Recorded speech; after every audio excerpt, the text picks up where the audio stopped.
Hello friends, स्वागत है आप सभी का अपने YouTube channel education study point पे। दोस्तों, आज मैं आप सबके लिए पिछले एक हफ्ते में जो भी महत्वपूर्ण प्रश्न करंट अफेयर से बनते हैं उनको लेकर के आया हूँ, जो कि आपके आने वाले एग्ज़ाम्स के लिए बहुत ही बेनिफिशियल रहेंगे और इनमें से आपको प्रश्न ज़रूर देखने को मिलेगा। सो प्लीज़ वीडियो को लास्ट तक ज़रूर देखें। चलिए हम अब स्टार्ट करते हैं अपना पहला प्रश्न। हाल ही में जारी अंतर्राष्ट्रीय बौद्धिक संपदा सूचकांक में भारत कौन से स्थान पर है?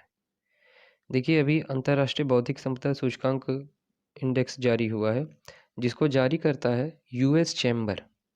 अमेरिका की एक संस्था है यूएस चैम्बर, वो अंतर्राष्ट्रीय बौद्धिक संपदा सूचकांक को जारी करती है। और इसमें जो भारत का स्थान है वो है 43 स्थान। तो option B is the right answer, 43। अच्छा, इसमें पहले स्थान पे कौन है? तो पहले स्थान पे अमेरिका है और लास्ट स्थान पे 55वें नंबर पे वेनेजुएला है। ठीक, तो पहला भी याद रखेंगे, पहले पे अमेरिका है, लास्ट पे वेनेजुएला है और भारत की स्थिति क्या है? 43। देखते हैं हम अपना अगला प्रश्न। विश्व शून्य भेदभाव दिवस कब मनाया जाता है? तो शून्य भेदभाव दिवस 1 मार्च को मनाया जाता है। ध्यान रखिएगा, इंपॉर्टेंट प्रश्न है। शून्य भेदभाव दिवस 1 मार्च को मनाया जाता है। 28 फरवरी को क्या मनाया जाता है? राष्ट्रीय विज्ञान दिवस। सीवी रमन जी ने खोज किया था रमन स्कैटरिंग की, उसी के लिए 28 फरवरी को क्या मनाया जाता है? राष्ट्रीय विज्ञान दिवस। 3 मार्च को विश्व वन्यजीव दिवस मनाया जाता है। ठीक, और 22 मार्च को क्या मनाया जाता है? विश्व जल दिवस। तो दूसरे प्रश्न का जो राइट आंसर है वो है 1 मार्च। 1 मार्च को क्या मनाया जाता है? शून्य भेदभाव दिवस। देखते हैं हम अपना अगला प्रश्न। यूक्रेन से भारतीयों की वापसी के लिए भारत सरकार द्वारा कौन सा ऑपरेशन चलाया जा रहा है? बहुत ही इंपॉर्टेंट प्रश्न है, आने वाले सभी एग्जाम्स में आपको देखने को जरूर मिलेगा इससे प्रश्न। तो जो यूक्रेन में फंसे हुए भारतीय हैं, जो अभी रूस और यूक्रेन के बीच में युद्ध चल रहा है, उसमें जो भारतीय फंस गए हैं यूक्रेन में, उनको निकालने के लिए भारत सरकार द्वारा ऑपरेशन गंगा चलाया जा रहा है। कौन सा चलाया जा रहा है? ऑपरेशन गंगा। और इसके पहले याद होगा आपको, जब तालिबान ने अभी अफ़गानिस्तान पे अटैक किया था, तो वहाँ जो भारतीय फंसे थे, वहाँ से जब भारतीयों को निकाला गया था भारत सरकार द्वारा, तो ऑपरेशन देवी शक्ति के तहत निकाला गया था। किसके तहत? ऑपरेशन देवी शक्ति, अफ़गानिस्तान में। और यूक्रेन में कौन सा चलाया जा रहा है? ऑपरेशन गंगा चलाया जा रहा है। ध्यान रखिएगा इस प्रश्न को। देखते हैं हम अपना अगला प्रश्न। सेबी की पहली महिला अध्यक्ष कौन बनी है? बहुत ही इंपॉर्टेंट प्रश्न है। पहली बार ऐसा हुआ है कि सेबी के अध्यक्ष पद पे किसी महिला को आसीन किया गया है। ठीक है, तो इस वजह से ये प्रश्न बहुत इंपॉर्टेंट बन जाता है। सेबी का फुल फॉर्म होता है security exchange board of India.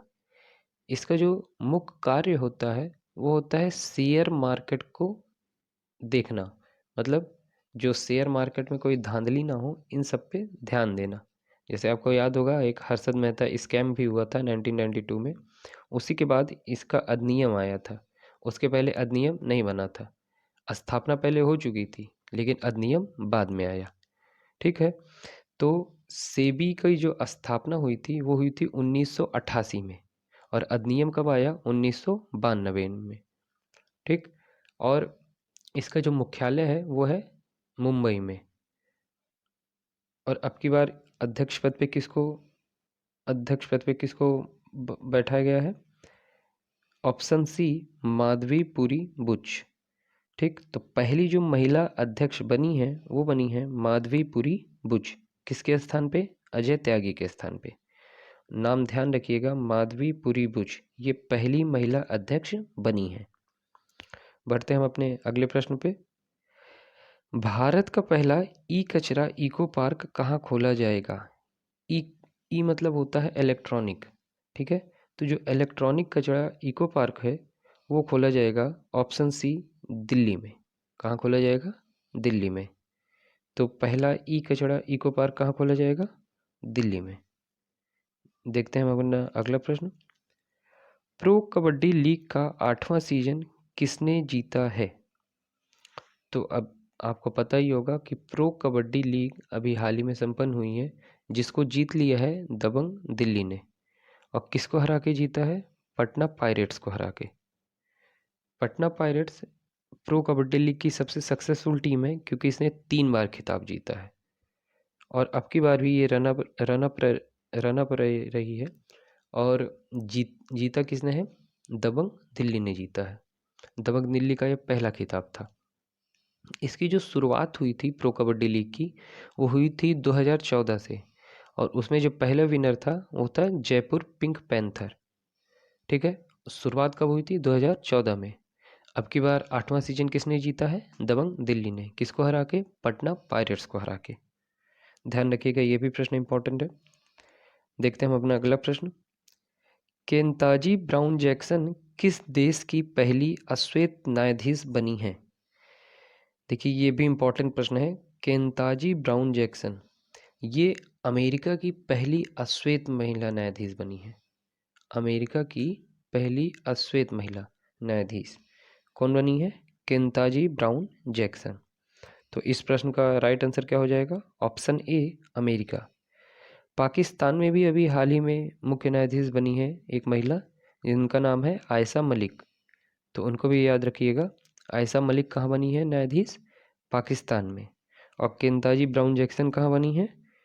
America में। ये पहली अश्वेत महिला न्यायाधीश है। देखते हैं हम अपना अगला प्रश्न। कौन सा शहर ग्रिड निर्भरता से हरित ऊर्जा में बदलने वाला पहला मॉडल शहर बनने जा रहा है?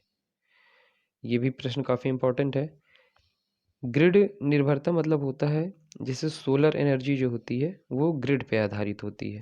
तो अब सोलर एनर्जी से क्या बनाया जाएगा? हरित ऊर्जा बनाई जाएगी।